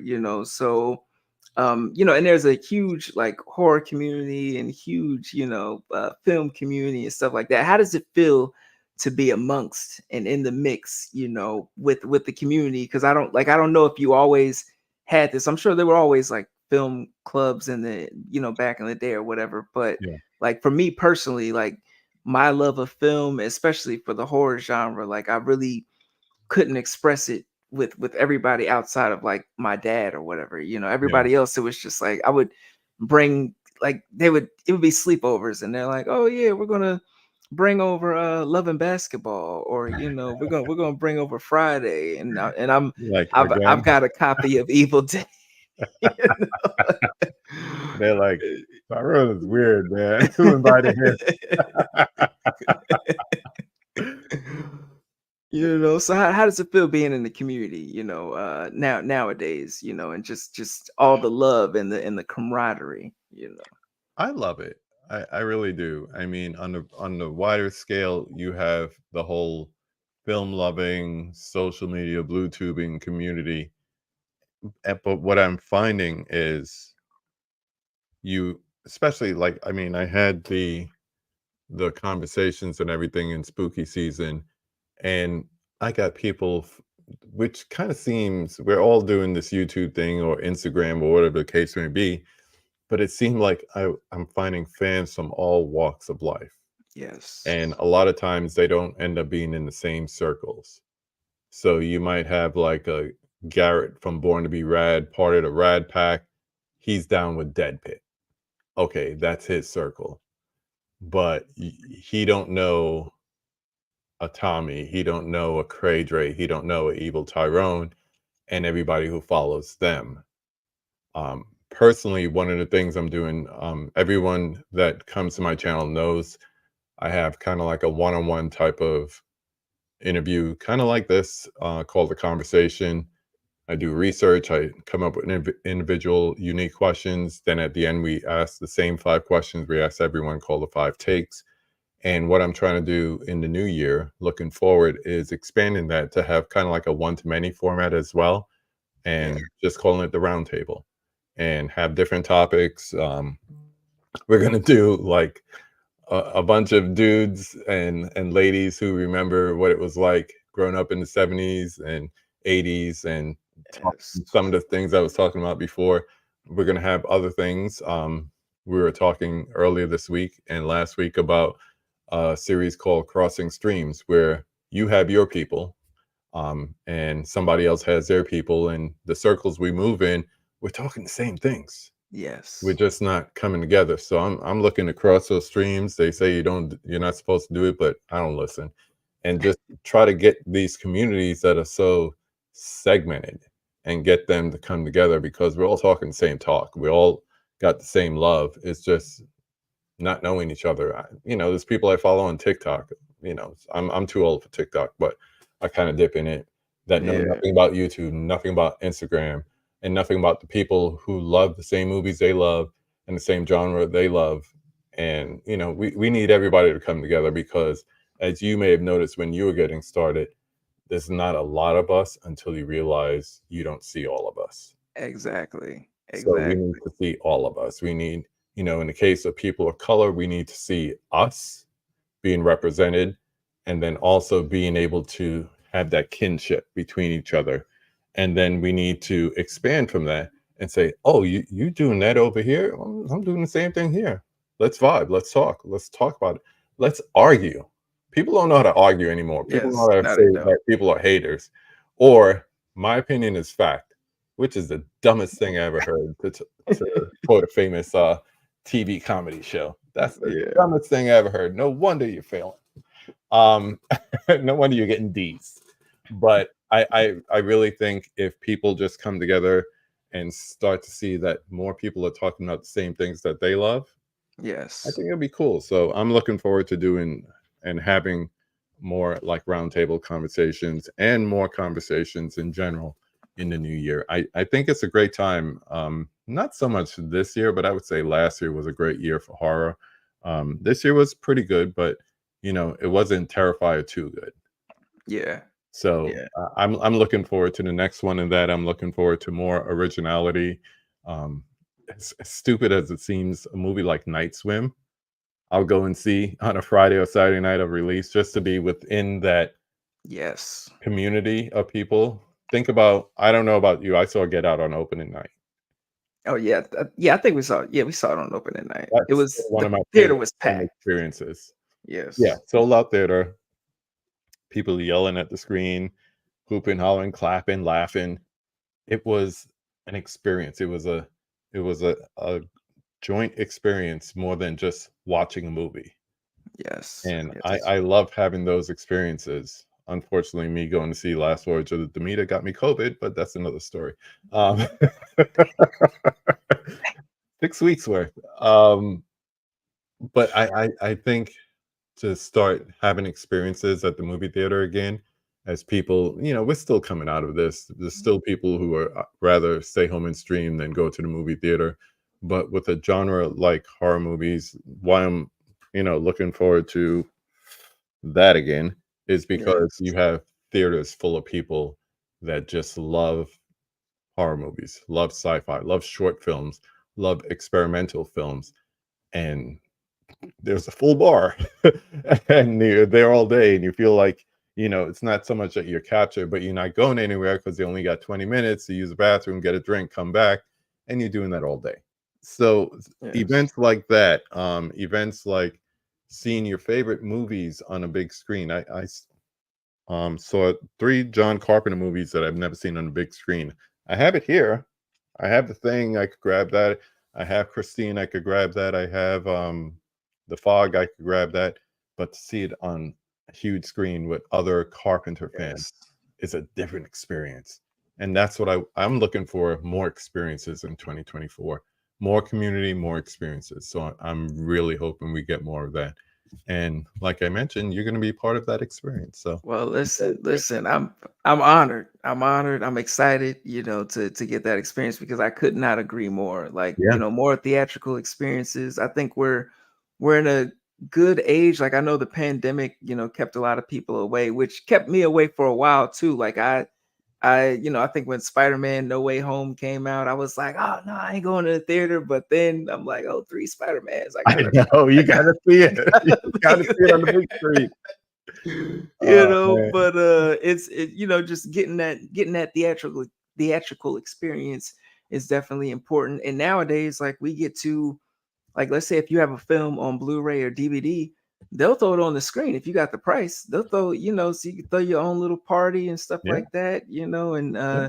get your group of friends and be like, oh, we're gonna watch Night of the Demons. We know that they're not gonna put it up there, but we're gonna put it up there because Mhm. we appreciate this. And then you have your places like they have this place called Monster Vegan out here in Philly where it's a vegan restaurant slash bar, but Mhm. they've got, and it's horror themed, Oh, and then nice. they've got this room where they show horror films, and you can just like double features and you can Yeah, eat. yeah, yeah. And like me and Jaleesa and Bobby, we went down there to check out Halloween, and then we also saw Night of the no Nightmare on Elm Street, the first one, and it Yeah, was yeah. it was just nice. It was definitely a vibe, so I'm Yeah, like, we're definitely in an era where it's just like we're coming, we're yeah. coming. And also, just mingling with the community. That's why, and I couldn't agree with you more. Like, sometimes people they're off in their own pockets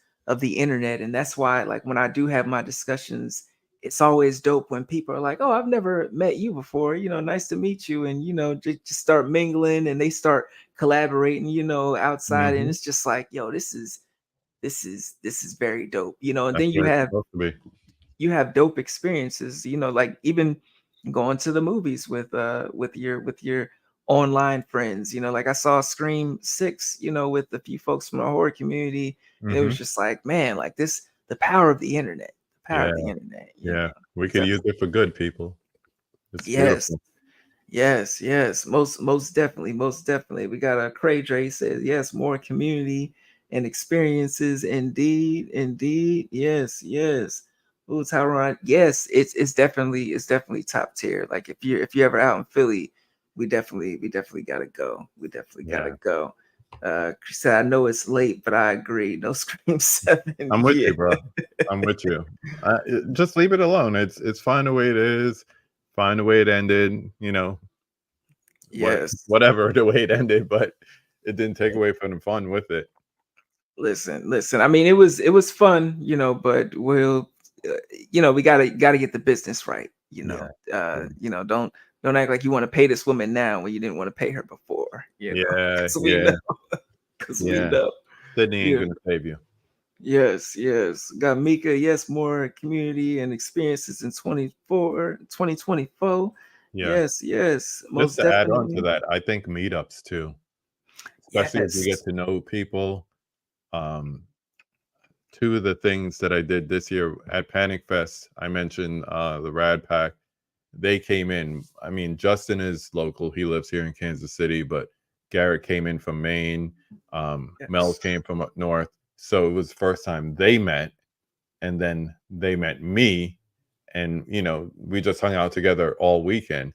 So something like that. And then later on, I went to St. Louis, which is like 3.5, 4 hours from here, and met up with people from Indiana, Chicago, Yes. Springfield, and we all met up and hung out for a weekend and went and did hauls. We went and Blu-ray shop together, and record shop. And it was great because, people were literally like, oh, have you seen this? Oh, no, you need to cop this one. This is the one you need, not that other one. You need this.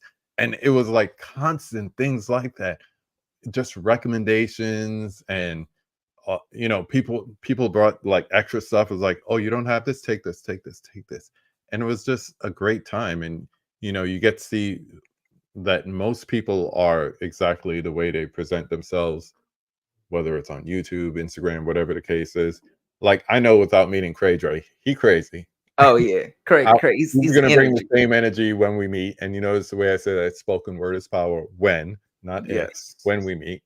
So Yes. it's great to see that, and it's great to have those experiences. So that's part of it. When I say experiences, I also mean like meeting up with other people in the community that you follow, and you communicate with. Some of these people I communicate with more than like in real life friends.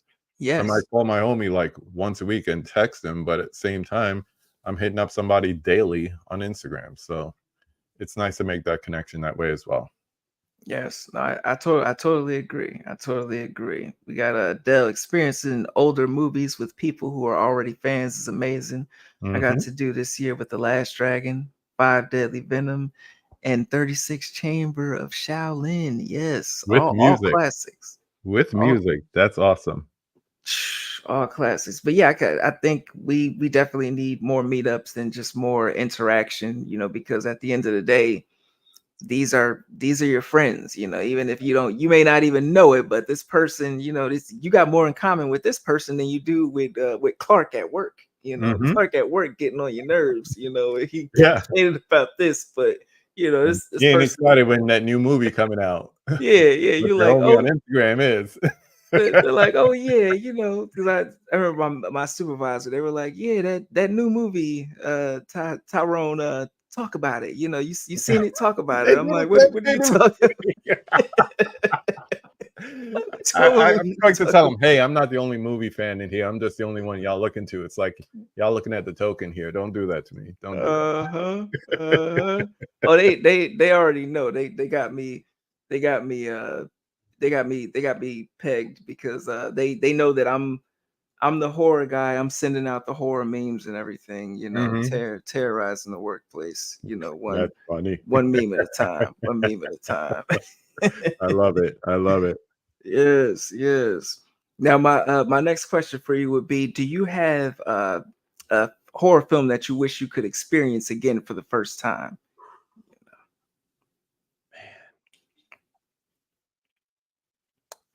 I almost feel like I did already. Hmm. I went to film school, and like I said, I'm a big Hitchcock fan, and one of my favorite professors was doing a summer Hitchcock class. So I'm thinking, okay, I know the material, easy A, plus I know the professor, whatever.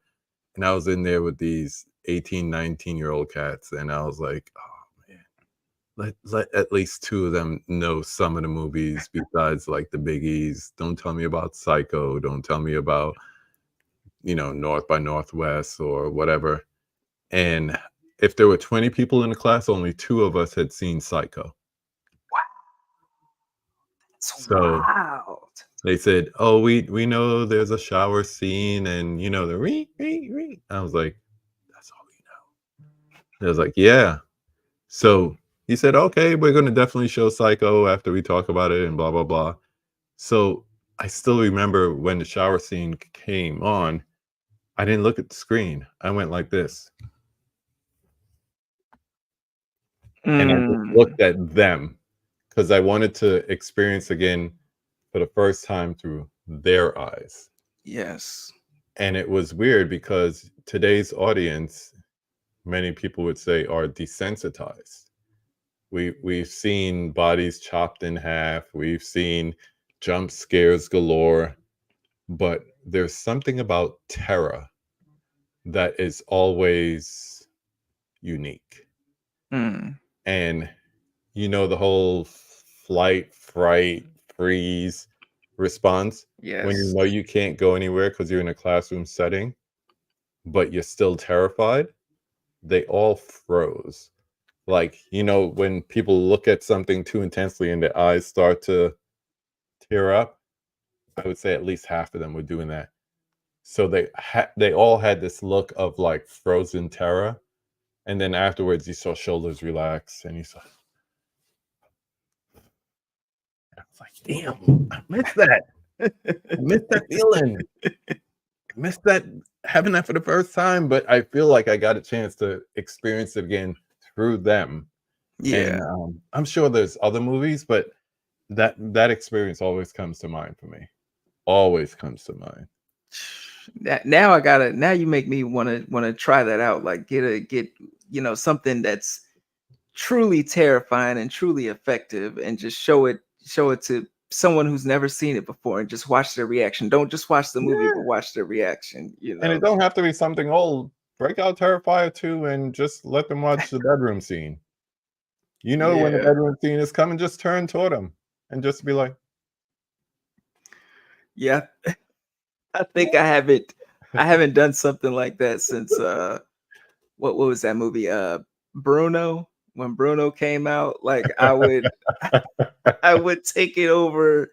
I would take it over like my family's houses. Like Mhm. I would take it over my uncle's house, and I'd be like, "Oh Yeah, yeah, come watch this movie," and then just to see their face and their reaction, from I certain did that. scenes. This is going back now because DVD days. I did that with Fight Club when it first came out on physical Oh, media.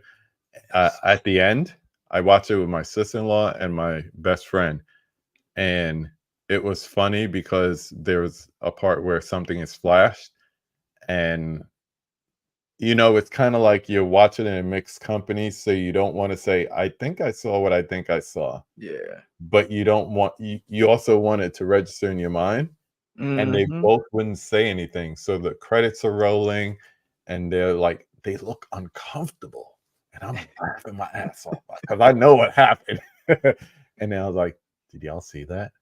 It's like, "Oh man, I thought it was in my mind," and I was laughing. I was laughing. So it wasn't a terrifying experience, but it was like, "Yeah, I'm gonna get your ass." So good, so good. Yes, yes, that had to be awesome. That had Yeah, to be it was awesome. fun. It was fun.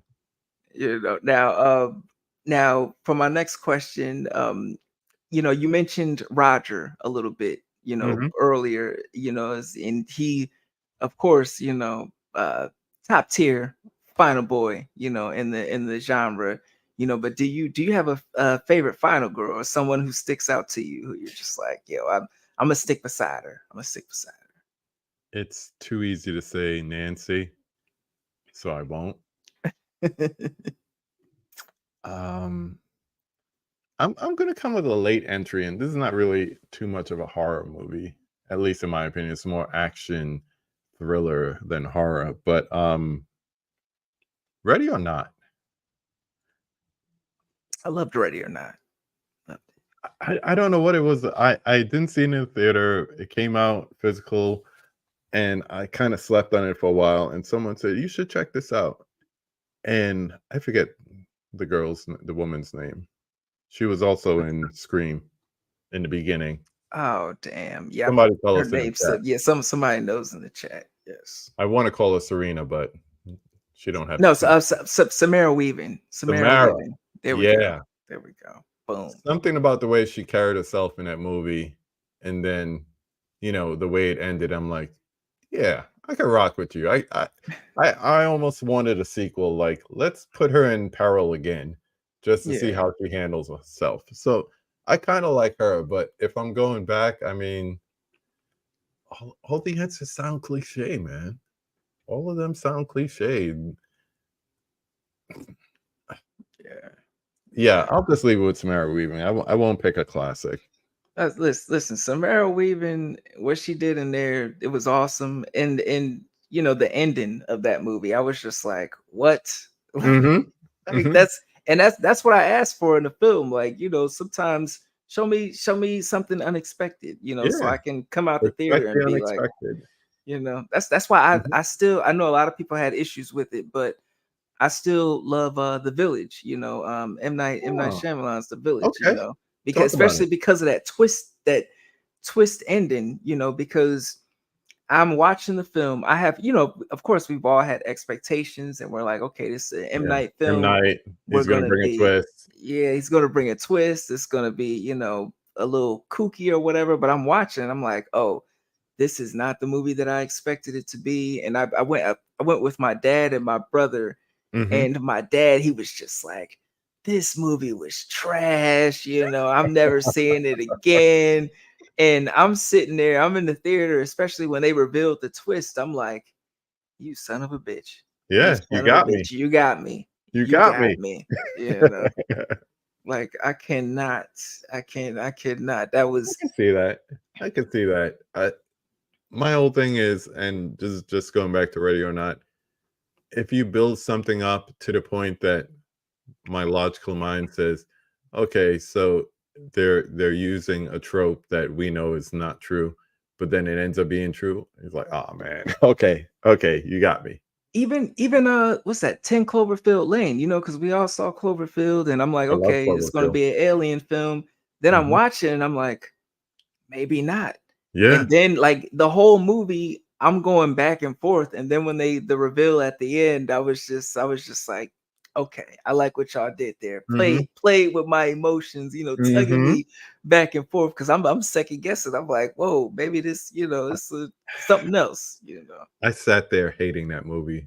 I went to the theater. It was like opening weekend, so let's say a Yeah. Saturday night, and I'm watching it. I'm like, all this talking. Why y'all talking, man? Show me Godzilla Jr. Where's the monster? Where's the creature? And I'm like, this is trash. And then the ending happened. I'm like, yeah, you got me. You got me. Open my mouth open on that one. Okay, okay, you got me. Give me that theatrical, wonder, Mhm. make me feel like a kid again, because something Exactly. there's something like a Talk to Me, Yeah, something like a Dark Knight, where, when that truck flipped, yeah. I'm 5 years old looking at Batman on the screen. Going back to my earlier question, you said give you three. That was going to be four. Mm, Yeah, Dark Knight. yeah. Yes, That's up there for yes. me. That definitely was an experience. That definitely was an experience. You know, we got Mika. She says, "Ripley all day." Yeah, Yes, Mika. Of yeah. course, Mika. We already know you going up for Ripley. Hmm. Most definitely. Dale, Ready or Not is a great choice. Yes, yes, most definitely. Jody says, for me, it would be The Silence of the Lambs. Reese. Yes, Good one. Silence of the Lambs was definitely up there. Make a Ready or Not, great film. Yes, yes. Aaron from Your Next is a great modern final girl. I still Yes, haven't seen that. yes, it's a I really gotta good cop one. that. Like I went to the theaters and I saw it, and Hmm. I I don't, because sometimes you just may not be in the right mindset or whatever. I wasn't in the right mindset, but then I checked it out a couple months ago, and I was like, oh, I slept on this film heavy. I Yeah, slept on this one heavy. Like, I don't yeah, know what was going on. yeah. Sylvester, It was what's a up, good one. Sylvester? Uh, Aaron from Your Next, yes, Yeah, yes, definitely up there. Yeah, Del, a lot of love for Aaron tonight. nice. Yes, yes, a lot of love for Aaron. Yeah, It's bring it, yeah, bring it. definitely up there, definitely up there. Sometimes So movies are released close to each other and they get tied into each other. So like The Prestige and what's the other one? Anyway, I don't know why people if you mention Your Next, people talk about Ready or Not or vice versa. I don't know what the similarity is there with those two movies, but people always put them or usually sometimes puts them together. yeah, I kind of put more of The Hunt and Ready or Not, together, Mm, yeah. more than the other two. But Hmm. everybody grabs different things from, different True. movies, True. so. But I want to thank you, for rocking out with me, and answering all my questions, and Been just a just pleasure. letting just getting to know you a little bit Yeah, more man. through the lens of the genre, and I've got one more question for you, before we roll out. Hmm.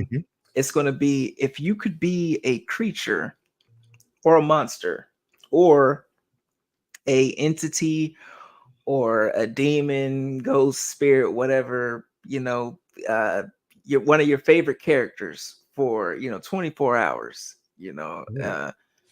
who would it be? Who or what would it be?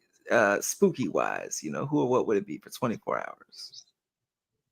And I'm gonna say this, and then I'm gonna before I say it, I'll just say that the next movie might reveal more of the backstory and kind of kill the mystery of him. But Art the Clown, Oh, I mentioned a couple of times, but I'm gonna bring it back because we don't know his motive. We no, we don't know don't. where he came from. We don't really know if he's real, if he is an entity, if he's just evil incarnate. We have no idea. No Yes. idea. But there's something mysterious and alluring to him.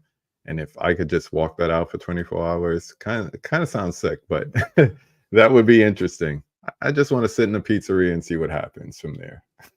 Yes. Yes. Oh, that pizzeria scene is I just love it. That's something. notorious. Nobody ever had a T-shirt of that. I've looked the cavity colors, the fright rags. Nobody ever made a T-shirt. So I got a special screen print of that where the girl is sitting on his lap taking a selfie. Yeah. I've worn it a couple times on my show, but I just love that scene because it kind of sets up how irate the the dude becomes and everything that happens after that. It's like should have just left him alone in pizzeria, but no, you gotta come along and just instigate stuff. So Yeah, you had to take that extra Mhm. step, because it was just so unsettling because you're like, obviously something is wrong with this guy, and obviously these girls are trolling, trying to troll, possibly low key being, mean girls about it or whatever. But Mhm. then, it's like it's just something very, very unsettling about it Yeah. because it's like you are in danger, girl. Like, and not just it's not down the street. You sitting on Why did I danger's just lap. picture Whoopi Goldberg when he said that? Girl, he is in danger. Like, come on, come Woo. on, get Oh get with man. it, get Yeah. with it. Art the Clown and give me the sunflower glasses. I'd rock that. Oh yes, most definitely, most definitely. I could see that. Interesting choice. I Yeah. would, I love. That's why I love getting into, asking questions, getting into the brain of people, because Yeah. you never know, you know. Uh, yeah, Mika just said, I just picture Whoopi too. Yeah. Lisa said, Molly, you Molly, in you in danger, girl. Yeah, Delisa. Little uh, ghost action there. uh-huh, uh-huh. But I want to thank you again for Thank rocking you, out with man. me tonight, and This has been it's fun. been a pleasure. Can't Yeah. can't wait for the next time. I definitely most definitely have you back on, especially for one of these discussions. Once my moving situation, once we figure that out and get that all Mhm. squared away, and get the Wi-Fi and all that set up, we'll definitely be rocking with the more discussions, so, and Yeah. all of KV's links are in the description, so make sure you definitely check him out if you're not already subscribed. He's got an amazing YouTube channel with a plethora of folks, and it's so diverse, and the one thing that everybody has in common is they all love movies, they all love film, and they're Yeah. all passionate about it, and they're all locked in, like and you have a flow, you make people feel comfortable, and That's my it's thing, just, man. yeah. That's my thing. I can't tell you how many times people are backstage and they're telling me that they're nervous, they don't know how they're gonna do. And I say, look, I have questions. I don't really care if I get through one or all of them. That's not my goal. My goal is to make you feel comfortable so that we end up just doing what we do naturally, which is just talking about movies. We love Yes. it. Let's express that love. Yes. I had a friend on, mad nervous, also a photographer, personal friend of mine. We spoke about art and photography for like 40 minutes. And I was like, all right, she's comfortable. And I was like, all right, let's talk movies. And it was one of the best times I had because that's a homie, and Yes. we're doing what we love to do, which is talk movies. But I had to get her there, so I didn't care. I had 15 questions that I never got to, but I got her to where she was comfortable, so we could have a conversation.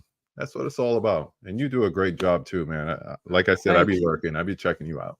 Oh yeah, thank you. You know, I- that's what I try because a lot of people that I would interview, they'd be like, "Oh, this is my first time jumping on live, and oh, it's gonna be live." But, you know, if I say this or say that, I'm like, no, it's very chill, very Mhm. relaxed. You know, I'm not gonna hit you with no trivia, so you're a deer in headlights, like, Yeah, oh, yeah, what, you know. But yeah, it's always a fun time, always a fun time. You know, getting to kick it with other people in the community and people that I admire and who I respect and who are very passionate about what they do. So yeah. thank you again, and thank you to everybody in the chat for kicking it with us tonight.